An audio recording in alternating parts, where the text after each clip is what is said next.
Good afternoon, everybody. Welcome to HomeGames, the 11th, and it's lovely to have so many of you on. It's a busy one today. Lots and lots of people want to hear from my esteemed guest. He is literally esteemed.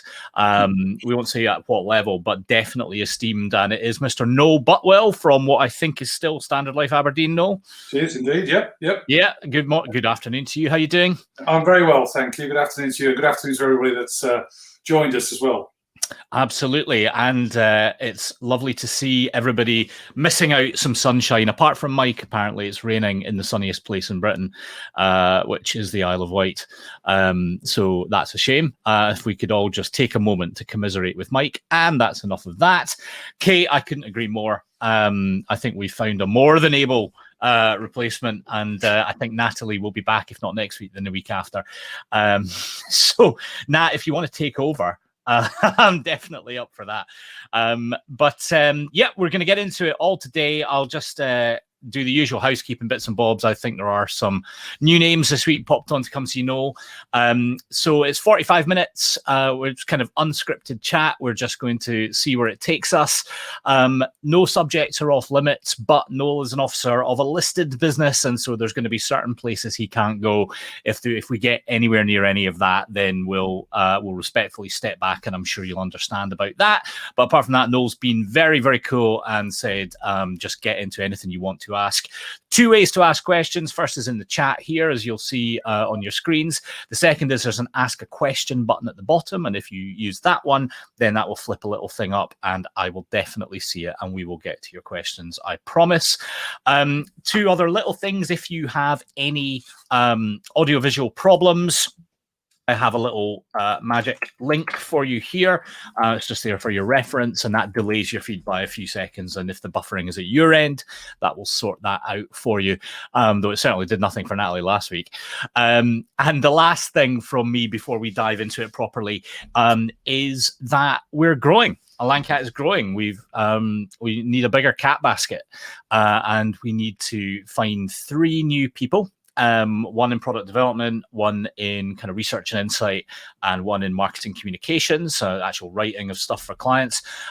If you are interested or know anybody that might be interested in working for the Landcat, it's a jolly good place to work. It really is. And the green button at the bottom will take you to details. Do feel free. And in fact, we would love it if you would pass those details on to anybody that might be interested. And with that, let's dive into it, and let's get into it properly. So, no, I think, well, oftentimes on HomeGames, right, we have firms on that maybe people don't know so well. So we always do a kind of minute to say, have a free hit, show your wares a little bit, tell us where you're at and what you're doing. I suspect everybody kind of knows Standard Life Aberdeen, but why don't you do it anyway and tell us kind of how things are and where things are in your world at the moment? Okay, yeah, well, listen, thanks very much, Mark. And again, thanks very much for inviting me along. I'm delighted to be here. Looking forward to the conversation. And as Mark says, let's go wherever you want to go. But yeah, look, so a few things. I mean, it's a busy time, to say the least. Obviously, the key thing, which I'm sure we will discuss, obviously, we announced the sale of the Standard Life brand to Phoenix. We made an announcement of our new brand, and obviously that's leading up to the summer and the second half of this year when we actually launched that brand, and obviously launched that brand at a PLC level, but also then within the individual businesses that we've got within the group. And I can talk a little bit more about that. At the same time, we've also got quite a lot of work underway at the moment, building up to some what I think are really exciting enhancements to the experience and the solutions that we take to market, on our platform. So that all happens in the second half of the year. I can talk a little bit more about that. Fundamentally, it's based upon what advisors have been feeding back to us for some time, if I'm being honest with you. And so at long last, we've listened. And that's a key focus of mine, is to actually build solutions for advisors based on their feedback rather than what we believe is the right thing for them. So you'll notice a bit of a difference, I think, to Aberdeen going forward than what was Standard Life in the past. But it remains to be a I talk about it as a golden age for financial advice at the moment. We'll get into conversations, sure, about the market as well and what we're seeing in the marketplace and our view and our take on that. But yeah, thank you very much again for inviting me along, and yeah, let's go for it. Yeah, I was going to say, that's us. We're done. No, well, let's do a bit of the brand stuff, right? Because everybody's had a bit of fun with it, and all that kind of thing. But it's a pretty profound moment, right? Because it's not standard. I mean, once it's done, right, it's not Standard Life anymore. No. We'll have to call it Aberdeen Platform or Aberdeen Wrap or whatever it is you decide to call it. Yeah. And you've got a fair amount of time before the mast in that business, haven't you? How long have you been in? It will be 18 years in October of this year, actually. I can't quite believe it. I'm still the new boy, though. But yeah, 18 years in October of this year. Yeah. Are you still sitting in Stephen's seat where he used to sit? Yeah. It's a little bit like that, But big companies, and particularly storied big companies like Standard Life, you can change brands and all that kind of stuff. But the kind of animus of the business, the soul of it does sort of persist because that exists in the people and their heritage and all that kind of stuff. So do you think this is a time when that really does fall away, and that kind of soul that we would all, I mean, it means something different to all of us, right? What Standard Life is, but it's such a powerful name in the industry and has been for so long. And in Edinburgh, actually, it's that's a whole new layer of it. Actually, it's part of the soul of Edinburgh as well. But that's passed to the Phoenix business. Do you think the kind of character of that business also passes to Phoenix, and there's a new thing to happen where the Aberdeen brand is that the game? Is that what we're trying to do here? Yeah. I mean, it does. So I think, first and foremost, look, I mean, it was I've known about this for quite some time, as you would expect. So probably 4 or 5 months ago, when I first had conversations about the brand change.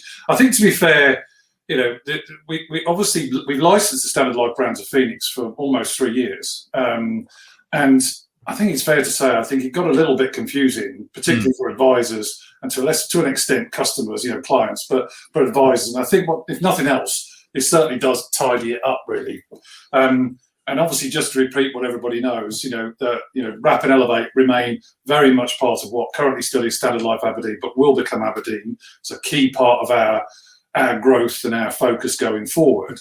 And obviously Phoenix buy Standard Life, the brand, and will therefore then trade still in the advisor market, but very much with those off-platform retail products. So it's a lot sort of cleaner from that perspective. But look, coming back to your question, I mean, the business is broadly still the same. The people are still the same, as you say. I mean, the people are the brand. They're the embodiment of the brand, really. And I think what somebody always used to say to me, the people are always warmer than the buildings, and it's quite true, because that's what creates the culture in an organisation. But at the same time, the business has changed. I mean, we've been signalling for some time that we would operate under one identity that allowed us to operate under one brand, a name that was effectively the PLC that allows us to own the digital domains globally. Because that's the key thing, I think, really is, yes, obviously, our home market, the UK market is hugely important to us, but obviously we are a global business as well, and so this allows us to operate right across the globe under one brand. And again, but I think removing a lot of the confusion that exists irrespective of the relationship we had with Phoenix, because I think we had about 5 or 6 brands: Aberdeen Standard Investments, Standard Life Aberdeen, and then you added in all the individual brands at sort of like product or proposition level.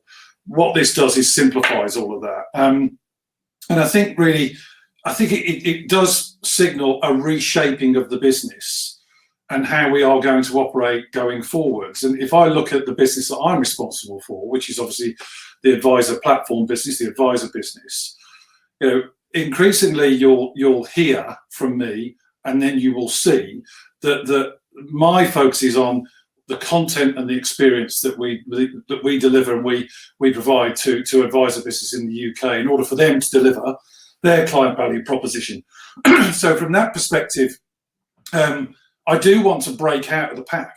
I do want to break out of the platform provider badge and pack, and actually having a new brand is incredibly useful, serendipity in many ways, because it's happening right at the point that in the summer of this year, between now and the end of the year, you will see quite a different different set of solutions and a different way of operating from us, which I'm sure we can get into.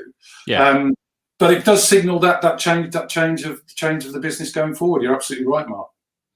And I guess the the heritage for many people is the strength, but I suspect for platform users, there's things that they kind of have cared about for a long time, and things that, criticism of RAP particularly, I think, can be a bit complex to use. It can be a bit over-engineered sometimes, and that kind of stuff.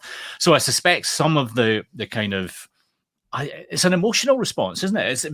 I think it's been really interesting how emotionally charged the rebrand is for a lot of advisors. It's well, look, I think probably the thing I would say, the worst thing that could have happened is we launched a brand and nobody said a word. So therefore, then the fact that it has promoted. I don't know whether people saw Phil Young's, and typical Phil always finishes with a bit of fun at the end of it. But I actually thought Phil's article in, I think it was FT Advisor, I thought it was pretty balanced actually, and actually caught the tone and the sentiment of what we're trying to do. But yeah, I mean, it's an interesting one, because for as many advisors that I speak to that say it's about our brand, there's as many say, no, we trade very much on that trusted, Standard Life brand. And so we're still the same company. I mean, we enter our third century. It's not many companies do that. We enter our third century in about 4 years' time, still as the same company, but obviously with a different brand and a different visual identity and name going forward. But yeah, I mean, look, it's created, it's definitely created a view and comment in the market, Mark, as you know. And I saw your when it was announced, you couldn't resist it yourself with the dropping of the vowels and so on. A tiny little. Not many organisations that do what we do in our size end up on "Have I got news for you?" So I think that was a highlight. That's true. I mean, I funnily enough don't mind it too much, because if you're going to do something, it probably needed to tie back to the Aberdeen brand, because you were losing the Standard Life brand, and you had to try and do something with it. And why not, right? Yeah. And the truth is, I think these moments are really good tests, actually, of the quality of the relationship between the professional advising kind of community and the supply side, which is the provider community. Because for everybody that says, well, they're just suppliers to me, valued and trusted supplier and all that good stuff and whatever else, but it doesn't really matter, because the client trusts me. So frankly, you could call it Noel's big bag of whatever. It makes exactly no difference. But then when it does change, that stretch, it just picks at that kind of discourse to see if it's really true or not. And I think it is kind of interesting. Well, it'll be really interesting to see what clients of advisors make of it when it comes out. I agree. Brands should be emotional. They should. That's what they're there for in many ways. And I think they should be emotional, because in order for people to connect to them, they invariably will have an emotional connection with them, and so they should be emotional. So when you change things, you should get an emotional response. Now, the key for us is to demonstrate and build what, let's call it brand equity in many ways, but that trust that exists is, as I say, still the same organisation, still doing the same things, just under a different brand. But we need to build that both in terms of how we work with advisors, but how that's positioned also with their clients, their customers, and that's absolutely the focus. And as I said, it is almost in many ways a happy accident, because what we're planning to launch in the second half of this year, would have been, I think, is pretty special, pretty exciting, But actually, under a new brand does give us an opportunity to sort of say, well, this is a very different organisation now to the one that you've been dealing with before. Respectful and very grateful of that, but we're going to differentiate and compete differently going forwards and work with advisors in a different way. Nice one. Okay. Now we've got a question in from George. George is one of our most persistent and combative questioners. No, but it's all meant with love. I'm pretty sure. I think he said something like that once. But it's a great question, George. Thank you for it. And I'm going to ask it now, which is it not an inherent disadvantage to not own your own tech? So this is the proprietary versus third-party technology for platforms. And I'll add a little bit into the question, if I may, which is if you are looking to differentiate away from other platforms out there, is there not an argument for saying, well, actually, we might like to control more? And obviously, Standard Life, a very, very long-term FNZ tenant, and I think quite a happy one. But there, I could see that there could be some tension in there saying, well, how do we differentiate when we're on the same stack as Quilter and Aviva and all these kind of guys? Yeah. So let me use probably. So first and foremost, George, thanks for the question. I think it's a great question. And I'm going to use an example which I'm sure everybody probably heard before. But when you look at FNZ, so we've got a great relationship with FNZ. We've been working with them for 15 years. RAP was 15 years last month, and that relationship has gone from strength to strength, and we're very, very happy. And I'll come back to that in a second. But just to use that example, when we talk about a number of other competitors, platform providers in the market, like Quilter, like Aviva, use FNZ technology. It's in many ways no different than Amazon Originals and Netflix, that both use Amazon Web Services as their underlying technology. So the underlying technology that powers Amazon Originals and Netflix is exactly the same. So where Netflix and therefore Amazon Originals will compete and try and differentiate is this phrase I've used for content and experience. So if I look at me and my competitors, whether they're Proprietary, GBST, Bravura, FNZ, the underlying technology is the underlying technology. Where we'll differentiate is content and experience. Specifically to George's question, though, what I would say is the technology is really about being very clear about what you do want to do and what you don't want to do. And what FNZ are very, very, very good at is custody and administration.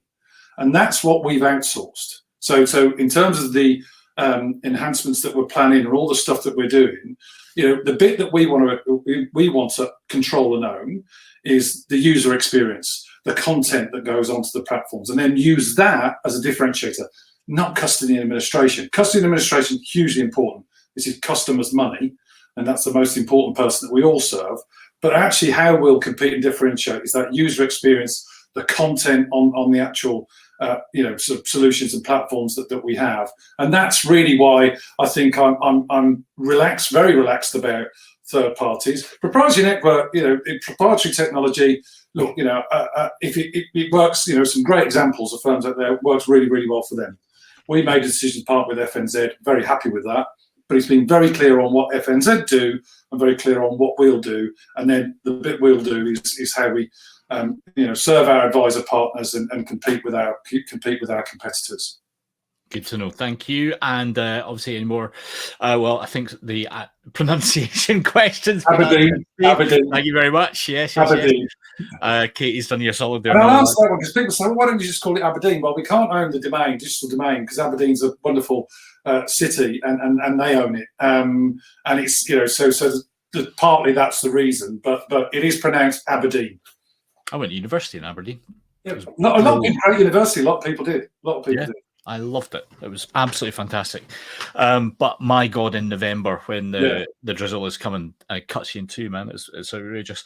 But that's for another day. So I'm interested in the proprietary tech thing because one of the kind of themes or kind of we'll just call it a theme. I can't think what the word is. I think that's the jab starting to circulate around my brain. Is that after a pretty turgid 5 or 6 years, the pace of innovation, by which I don't mean we've got a slightly better income drawdown thing or whatever, by which I mean people genuinely try to do some different stuff, reimagine how some processes can work and all that kind of stuff, is picking up. And I love it, right? I really total geek, and I love this stuff happening. And there's a reason that I write so much about some of the smaller players, is that you're seeing them doing some very different things. Now, the pace of innovation that they're pushing through, I guess, is a function of two things. And one is the control they have over their own tech. The other is their size, of course, because it's a lot easier to innovate when you haven't got, how much is on your platforms now? 60, 70 billion? 67 billion. So, it's a few quid, right? Yeah. And you can't just muck about with it. So obviously you're going to go slower. So I guess my next question is, how do you view the potential competitive threat from some of these smaller players? Is it is the kind of innovation and the cool stuff that's happening down there, is it something you watch? Do you welcome it? Do you fear it? What's your reaction to it all? Yeah, no, well, all three. I watch, welcome it, fear it in equal measure, because I think I'd be negligent in my role, and my team would be, if we weren't watching, and in some instances as well, sort of emulating, what they're doing.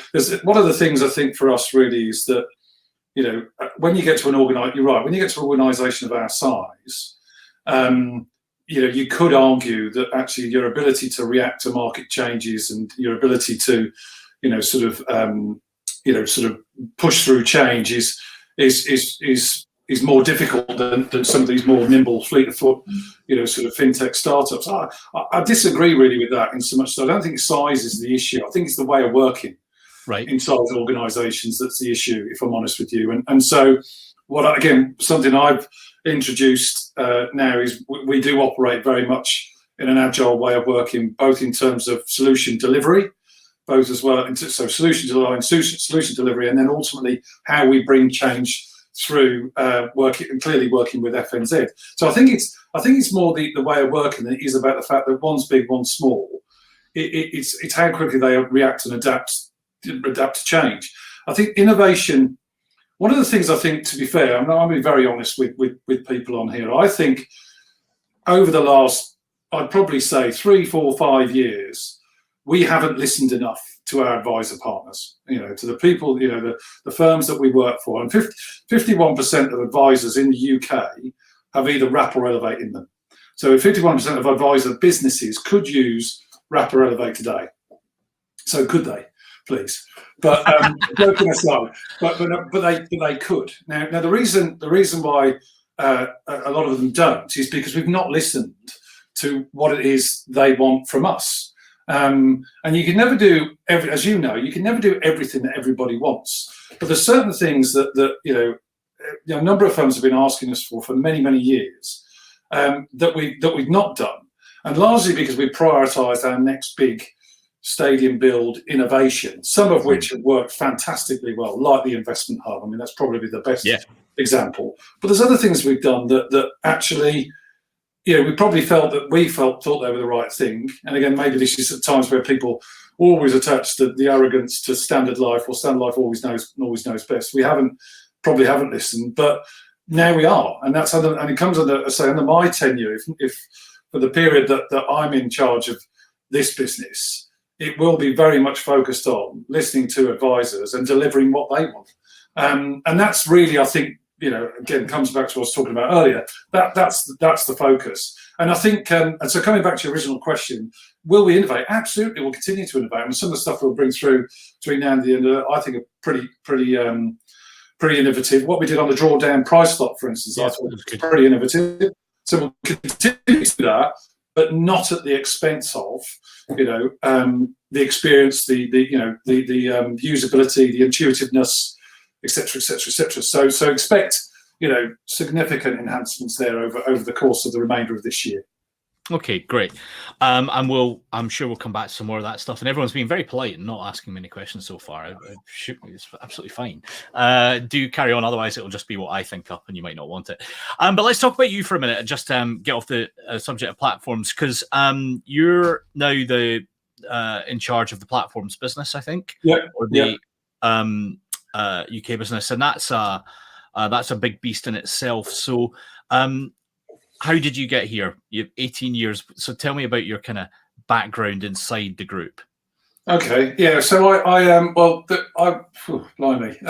So let's go back 18 years ago. 18 years ago, people remember National Provident Institution, NPI. What was the squirrel called? I can't remember his name now. I was there for a short period of time. They were owned by AMP, if you recall. And back in 2003, the market bombed. I think the FTSE went down to about 3-1, something like that. And effectively, you know, it ran out of money, and AMP had to retreat back to Australia. And so I was made redundant. And I got a call out of the blue during that summer period when, like all of us, you're thinking, well, what am I going to do? From Paul Matthews. So Paul Matthews ultimately became the CEO of Standard Life. So one removed from me in between. So we've done that. So he brought me into the business. And I've always worked in distribution, Mark, sales. And then I suppose, various different roles in sales. Ultimately, I ended up running sales. It was all it was the job I always wanted. It was the job my dream came true when I became the sales director of Standard Life. That's all I ever wanted to do, and partly because we had a great team, and we still have a great team, you know. But it meant I spent a lot of time with our advisors and clients, and that's the bit I probably miss most in this role. I still try to do, but miss most in this role. And then just coming up to 2 years ago, I got a call out of the blue from the then group chief exec, who advised me that I was going to become the CEO of Standard Life. It wasn't a question, I hasten to add, and the rest is history, really. So over those last 2 years, coming up to the last 2 years, who would have envisaged what we've been through, particularly over the last year? So that's been a bit of a baptism of fire in the first proper full year as CEO. But we've been working towards what I've been talking about in terms of how we're going to develop the business going forwards. And obviously now I've got a new group CEO in Stephen Bird that joined us in the summer of last year, became group CEO on the 1st of September. And so, very, very different outlook, very different aspects, set the business up very differently. And yeah, I have to say, I'm really enjoying it. So, yeah, so that's how I've got to here, really, Mark. Nice one. Well, I think we all hate it when that happens, when people phone up and say, hey, you're going to have to be chief executive part of a large listed business. I get really pissed off. It keeps happening. And a terrible state of affairs. Hey, here's a different question from Alam. Thank you, Alam. We will we'll definitely do that. And we're going to come back to some platform stuff, but I thought we would do some different things for a few minutes. Books and podcasts. Come on, the chief executive of Aberdeen Standards platform business. What are you consuming? Nice. I have to say I'm pretty shoddy when it comes to podcasts, and actually, funny enough, Stephen sends me them occasionally. Things that are invariably linked to technology and platforms, and from people he knows, particularly over in the States. He spent a lot of time there. But I don't know about you, but I rarely get a chance to ever listen to stuff because I'm more often than not stuck in this room on different calls. Interestingly, yeah, I mean, I've got so books. I regularly go through the whole series back to back of probably 4 times a year, because I'll go through each of them. The Adventures of Tintin. So I'm a massive fan of Tintin, for what it's worth. And I start from the first one. The Congo, go all the way through and then go back and start again. So I've regularly got one of those on the go. I like a lot of fiction, so I do read quite a bit of fiction. And then I'm reading a book at the moment. In fact, I'll grab it off the thing for you here. It's one of my favourite books, London. I don't know whether anybody... London's my favourite city in the world. I don't know whether you can see that, but London's one of my favourite cities in the world. And I've been to a number of cities in the world, but it's a fabulous book of the history of London, if you're interested. And it follows a family all the way through. So, yeah, it's books like that. I'm much more fiction. I do have a bookcase full of what you'd call leadership books or business books, but I never read them because I've been given them, and they're just full of heroic deeds, I think, to be honest with you, a lot of them, whereas they're not necessarily books that I really want to read, but yeah, I've got loads of them that people have given me. I don't think I've ever bought one. Maybe a lot of my team will say, yes, well, we can see that now. We can do it, you're reading a few more. Actually, I find most business books are total bollocks. Yeah. And also really badly written most of the time as well. And I was somebody on social, I can't remember who it was. It was somebody that might reasonably be here, but probably isn't. Said, "Oh, I've got 4 books to read. Which shall I read first?" And it was 4 business books. And your heart kind of sank. It's like, "Oh, read a novel, mate. Read a good novel. Read Shuggy Bane or read something like that, and you'll probably find more out." Yeah. But no, I read fiction. I mean, I do read every night before I go to sleep, every single night. And it's invariably, it's all fiction, to be honest with you. I rarely ever read. It's the way I relax. The only way I can relax, really. This is a less relaxing question I've got for you now. So a bit more of a challenging one from Andrew. Thank you, Andrew. And it's good to take these sorts of things as well. Account management question. Why have you taken away all our face-to-face BDM support? We're not being looked after any longer. Yeah, so what we've recently gone through a reorganisation of the sales teams, and partly that was to try and obviously sort of right size the team in terms of making sure that we've actually got the right level of people doing the right level of things, and also to meet the objectives of the business. So a big part of my role is to grow this business. That's why I'm here, and my boss Stephen Bird reminds me of that every single day. And we've worked with a number of great advisor businesses, continue to do so over the last 15 years. And I'd like to think we've helped them build great businesses, and they built great businesses, and now they deliver a great service to their clients, and they're very happy. And we need to continue to work with them. We need to sort of help them grow if they want to, but in order to really grow this business, we also need to open up new opportunities. We need to open up new ways of sort of like working with advisor firms, whether that's through our client service centres, whether it's done from a telephony basis, or at some point we'll get back to a full-blown field-based service. So effectively, we just put in place a different sort of structure that hopefully means that we can deliver a better service to everybody. But part of that means there are less people.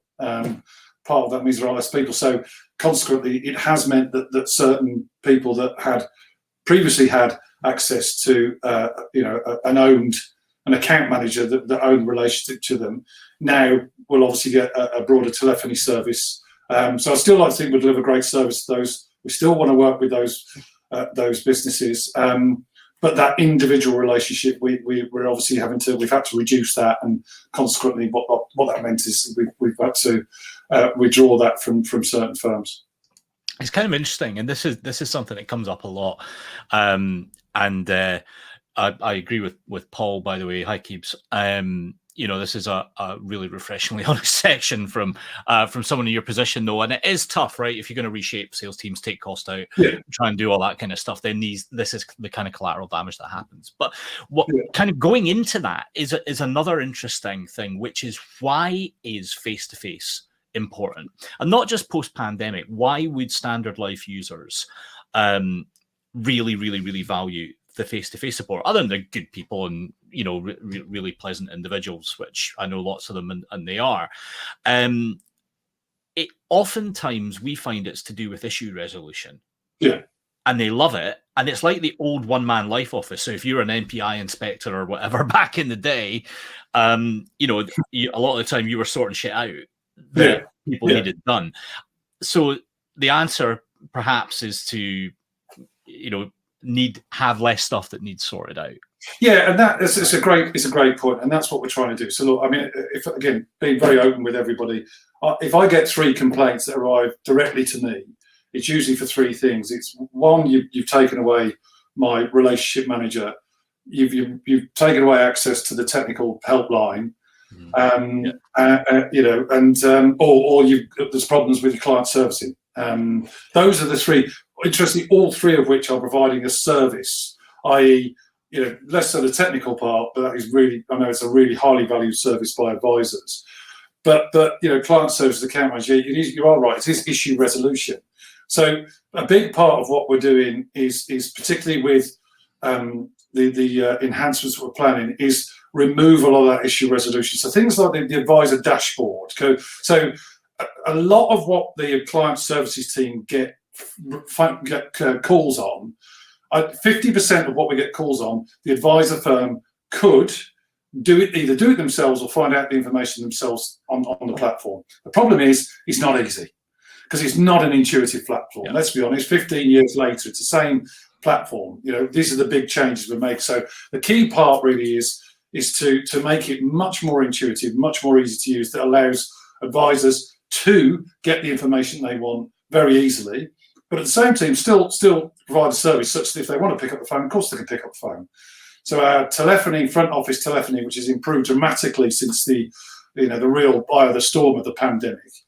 But actually, how do we make this just bloody easy to use? I talk about easiest platform, not easy. So some people might have heard you say that before. We will be the easiest. We're not at the moment, before everybody starts saying, well, you're not. I know we're not. We're not the easiest. We're not easy. We have to be the easiest. And that's the plan. And that's what I'm working with the team on to deliver. That way, and there's a method in my madness. Advisors want to spend more time in front of their clients. Advisors would like to take on more clients. Advisors can't take on more clients because of regulatory issues, but a lot of it is because we put a lot of it in the system. So, and a lot of my account management teams are acting as post boxes between us and the client servicing teams and sorting out issue resolution, as much as they are doing great work with advisors, helping them develop the businesses. But I know which part I'd like them to be working on more, and we'll do that by making the platform more intuitive, allowing people to still, get in touch with us into the client servicing team, and taking away a lot of that burden of chasing us for stuff and all that sort of stuff, really. Yeah, I mean, I think from our post bag on Standard sort of also being open, I think there is definitely a kind of maybe 3 issues that people talk about. One is that change in support. But this, I mean, I remember way back when, even before I had my little stint at Standard Life, when I was at Scottish Life, kind of collapsed in Royal London now. And Jim Smith at the time, some of you may remember Jim, also NPI, I think, back in the day, set up the telephone unit with Sandy Gilfillan and those kind of guys. And some people transitioned onto phone service and hated it for a while. But again, it was losing the personal relationship for sure. But actually, it was thinking, God, have I got to embrace another bit of change? And I suppose one of my observations on the standard business is that perhaps there was an expectation that this is how you're going to do it now, lads. Yeah. And a number of people are like, well, no, actually, I don't want to do that way. And that's probably a more profound level than I don't get to see Dave or Jane anymore because they don't come to see me. But you need to work in this way. That's kind of one thing. And people feeling perhaps that the service hasn't persisted in the way they're used to. Another one is clunky. Definitely. So we talked a little about that. And the third one is another more challenging bit, but I hope you won't mind me bringing it up. And it's about channel clash. Yeah. And I think, I mean, firms that watch and pick me up on this if you think this is wrong, but D2C, I think folk are mainly fine, right? You can see in the AJ Bell business, for example, nobody's shouting at Andy too much that he's got you invest. So Standard having a D2C business or Aberdeen, sorry, doesn't really matter. It's 1825 and it's the other advice forces that I think people feel a bit, whoa, that's a wee bit too much. So how do you hear that yourself, and how do you kind of respond to that stuff? Yeah, no, I do hear it. I don't hear it as much as I used to. I mean, it was certainly when we launched 1825, and I was the sales director of the biggest part of Standard Life, and still is the biggest part of Standard Life, which was our intermediated business at the time. So I was one of the founding fathers of 1825, and I remember conversations with our board at the time. It was like, we're going to have to manage this very carefully because, are we being seen to be competing with our key partners? I think obviously clearly the market's moved on. In between time, RDR, pensions freedom, as I said before, I think we're now in a situation whereby, as I said, it's a golden age for financial advice. Supply and demand hugely out of kilter. Advisors are capacity constrained. We know people will always get better outcomes when they get financial advice. I noticed the question as well about Vanguard's entry to the advice market. Yeah. Which again, we could talk a little bit about that in the same way. But look, you can read a number of surveys, and anywhere between it's 10 million and 20 million, and every number in between, of people in the UK could benefit from financial advice. Now, maybe not advice exactly in the way that we might all term it, and it might be a combination of hybrid, digital, whatever it is, but 9 to 10 million people. And the current level of people served is around about 1 million. So there's an element here of, I understand that the concerns say, well, on one hand, Standard Life, as you are, you want to partner with me. On the other hand, you're going to compete with me. We're not going to compete with you. And I always say as well is that a number of advisor firms on here, you will all operate in different geographies across the country. How often do you ever come into competition with each other? Rarely. In the same town, in the same street. Rarely do they ever come into competition with each other. A big organisation like ours are never going to compete and provide the sort of level of personal service that advisor firms. That's not, because we can't do that scale. And whatever we do, we need to do at scale because of the size of the organisation we've got. So I suppose the last thing I'd say on this is, one thing you can rest assured, and we've got very strict protocols and policies in place, we'll never, ever, ever target an advisor customer. Never, ever, ever. So that will never happen. But we will have a direct-to-consumer business. We will have a digital offering. We do have an advice business which serves people for full financial planning, some of which are ultra high net worth. But I come back to the fact that I think, look, the fact that more people are getting advice, we should celebrate. So Vanguard's entry into the market, I don't think it's disintermediation. We've said for a long time it will introduce price pressure because that's what they trade on. I heard it took 2 years to get that proposition to a position where they've now launched into the market. And I think it will introduce price pressure, no question. But if it means more people are getting advice and they're not competing directly with the vast majority of advisor firms on this call because they couldn't and wouldn't, I don't think it's a bad thing, if I'm honest with you. We talk a lot internally about the sliding doors moment, and imagine it's a physical and digital thing, and you've got two office doors in front of you on, two nice brass plates, and one of them says Vanguard and one of them says, traditional financial planning, good firm, whatever. Yeah. And imagine a veil of ignorance that you're a client who, doesn't interface with all this stuff that we get involved with. Yeah. How'd you pick? Yeah. And the answer is you don't. You just, that one. Yeah. I've heard of that one. I'll do that one. And you walk through, and the thing about the sliding doors bit is you never, ever know what it was you would have had through there. And for us, that's why, the big brands, SGP and those kind of guys continue to be successful. Yeah.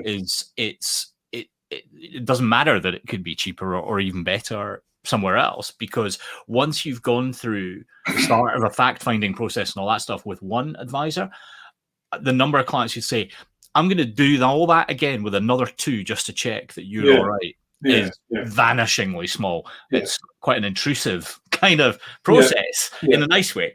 I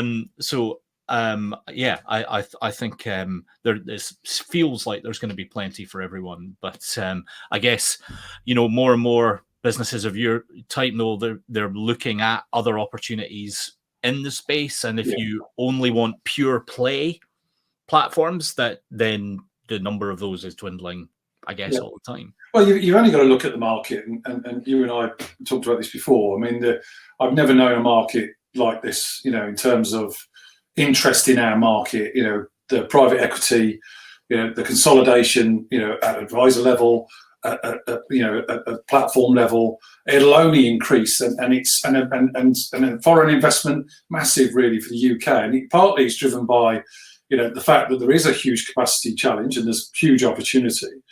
But the key thing is it starts with advice. If you don't have advice, it doesn't matter whether you've got platforms or you've got the asset management capability. Everything starts with advice. So the advice piece is hugely important, and that's why advisor firms and firms like the ones we've got on are so attractive to consolidators and private equity. Now, look, we'll all have a view on private equity. My view is if it delivers a fantastic customer outcome, then fantastic. I celebrate it every day of the week. But we know there's a time horizon there for realisation of the return. So, if it does do that and also deliver great customer outcomes, then brilliant. It's not, you're right. It's not correlated to what kind of business owns it. It's the quality of the ownership, isn't it? That matters. Yeah. One other thing that I've actually wanted to ask you for ages is about the twin platform strategy with Elevate. Yeah. Which I've kind of scratched my head at before. But with what you're talking about with working on content and usability and all that kind of stuff, does that mean that you do that? Do you give equal love to both of those going forward? How does that kind of play out for you? Yeah, I mean, I think the key bit for us where we're working towards is how do you deliver solutions at scale that can be personalised, that deliver a level of personalisation such that an advisor can take what we have and personalise that to that individual client of theirs. That's the ultimate that I think we'd like to get to, whereby, in many ways, the customer, I use the customer because it's easy for us to, it gets interchanged in my business, client, advisor, customer, the advisor's client, the person whose money it is. So customer, where the customer only pays for what they value and what they need. But you do that in a way that it doesn't tie up everybody in knots and put risk and cost into an advisor's business. That's the key, really. But Wrap and Elevate, they are there. That different solutions focused on different customer needs. So I think it's fair to say Wrap, where you're delivering a much more broad, holistic financial planning solution with increasing complexity and sophistication of investment solutions. You probably go Wrap, and where you've got client with maybe slightly more simple needs, you probably go Elevate, but and that's how we've sort of like positioned them in the marketplace, and that's how we'll continue to. But I think the market will move to that situation whereby you've got an opportunity to personalise, but within reason, not to the point where it becomes complex, really, if that makes sense. Okay, that's great. Listen, we're actually over our time. It's absolutely shot by. So maybe just to close, you've been doing this for a couple of years, and if we spool forward another couple of years, what's maybe one for the company? What excites you about where you think you'll be in a couple of years, but also for the market more generally? What do you think is exciting? What you're looking forward to seeing once we're, let's say, in 2023, if we do this again then? Yeah, so I mean, a couple of years is a good time horizon. So let me deal with the company one first. And so at a broad group level, I don't know whether you saw, Aberdeen has got an icon. I think the icon's pretty cool, actually, but then I'm of a certain age where anything that looks like that looks pretty cool to me. But I think the icon is pretty cool. And as I said, I think if it's successful, a successful rebrand, all it'll ever be will be the icon. Still be called Aberdeen, but the icon. And I think that's really exciting in some regards, that we can build to something here. I mean, I'll never work for another company that hopefully that probably rebrands, and certainly not one that's had a brand for 196 years. So I think that has to be the thing that I focus on to be more exciting. But part of that is that in 2 years' time, the plan that we have, the enhancements that we're planning, how we'll position the business, is actually an 18-month journey. So by then, I'd like to think we've completed that work and we've really reset this business on, well, I think, a pretty strong foundations, but are clearly very differentiated to my competitors. And we do the basics brilliant, and we are the easiest platform in the market. So but we've got to do that, listening to advisors and delivering for them. We're here to deliver for them. I think for the market, I just hope we don't end up with a situation whereby, I think we will see the emergence of bigger advice brands, obviously. And I always say there's no obvious place for people to go for financial advice. There's no obvious brand, there's no obvious place. So I think that's probably a good thing, but I just hope that we don't lose that real personal, what advisor businesses do across the length and breadth of the UK, albeit it is capacity constrained, they do a fantastic job for people and help people with whatever level of money they've got look forward to a future with some level of dignity. That's why I think it's a noble profession, and I just hope that we continue to have that going forward, because I think we do a great job. I just don't think we shout about it enough. I think collectively and as a partnership, and businesses like yours, Mark, I think we do a great job. I think we're a great industry, but we just need to believe in it and shout about it a little bit more. And that's my commitment to people, that I'll certainly do that. Well, that sounds a pretty good place to leave it. Listen, Noel, that was a treat. Thank you very much, and thanks for being so open. It remains a source of great pleasure and great kind of consternation to me that people come on and talk so freely on these little sessions we do. Thank you very much for that. Thanks to everybody for coming on, and we will see you next time.